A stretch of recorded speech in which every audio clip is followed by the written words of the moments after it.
Hello বন্ধুরা, সকালবেলা ঘুম থেকে উঠেই আগে ফেস মাস্ক লাগিয়ে নিলাম। তারপর আমি ফ্রেশ হয়ে স্নান করে ঠাকুর ঘরে চলে আসলাম। দেখে বুঝতেই পারছো আজকে হচ্ছে সরস্বতী পুজো।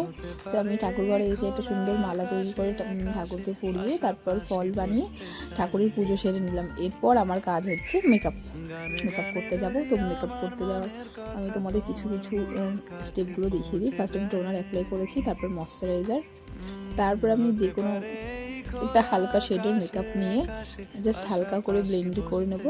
তারপর যেহেতু আমি পিঙ্ক কালারের শাড়ি পরছি, তো হালকা পিঙ্ক আই শ্যাডো দিয়ে নেব।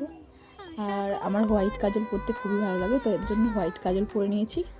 আর অল্প করে কাজল আইলাইনার হালকার মধ্যেই করবো। তারপর আমি লিপস্টিক পরে নিলাম। এবার হচ্ছে আমার ফাইনাল লুক। দেখো, তো কমেন্ট করে জানিয়ে অবশ্যই আমাকে কেমন লাগছে।